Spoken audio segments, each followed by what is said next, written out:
There's been many moments in my life where my iman's been sky high. I've been praying more sunnah rakats, more nafil rakats. I feel so much of a connection with Allah subhanahu wa ta'ala because I'm just remembering Him more throughout the day.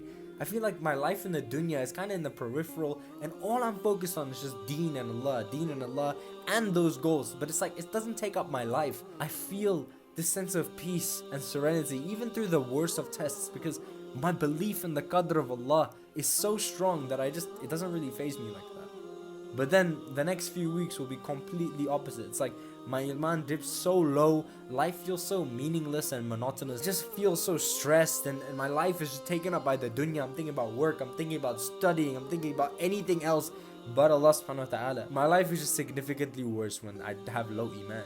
And Allah says in the Quran that surely in the remembrance of Allah do hearts find peace. It's inevitable to have the ups and downs in Iman. It's not something that's constant. It's something that's flowing. It's something that's changing. But I've been trying to find a way to make this bump of a down Iman to go faster.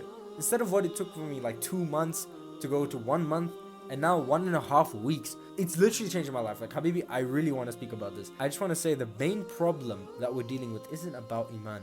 It's about taqwa. But before I talk about taqwa, Assalamu alaikum, I'm Sultan. I aim to make content for men who want to progress on their deen and succeed in this life and inshallah in the next life. So if that connects with you, subscribe inshallah. The first biggest thing that's been giving me an iman boost like crazy is just prioritizing it. I know it seems so simple, but it's like, I never thought about this. But there's actually a hadith Qudsi where Allah says, walk toward me, I'll run towards you. I think that we get caught by this very, very specific trap by shaitan. Like I got it. I always had this tendency to like prioritize my work over everything. It's like, yeah, I need that extra 20 minutes because I need my deep work cycle to...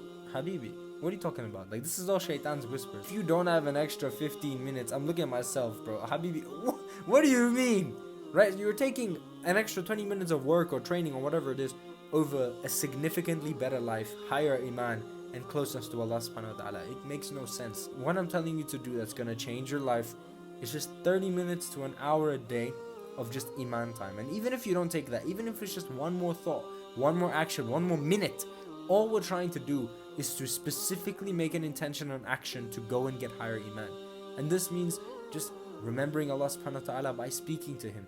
You can read Quran, you can watch videos on deen, you can pray more, do sunnah rakats, whatever it is in this time that you want to do to increase your iman. The whole purpose is to make an intention. This is like any other habit.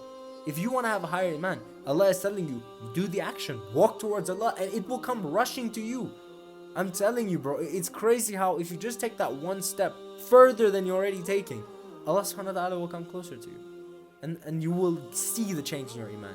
The second thing is your influence. I think in the modern age, we really underestimate, especially in this Islamic fear, how much every single thing in your life influences you. From personal experience, one of the biggest things that I saw as a trend in my dips in my iman is that something was taking me away from the taqwa. Something was taking me away from Allah subhanahu wa ta'ala. So do an audit on what you watch, who you're speaking to, and what you're reading.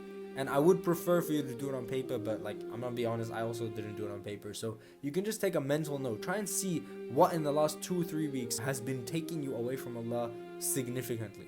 And this can even be a good thing. Like obviously if you have bad friends, go away from them, bro. I don't even have to explain that. But even good things, like for me, sometimes I'll be very focused on learning for business or for school or whatever it is.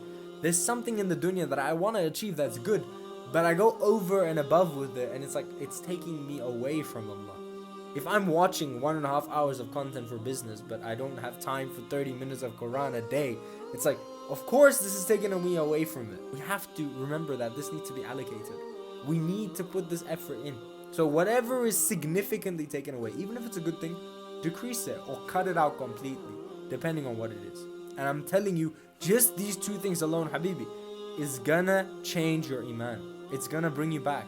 Because all we have to do is just remember Allah, be closer to Allah, and you'll see your fitrah gain that iman again.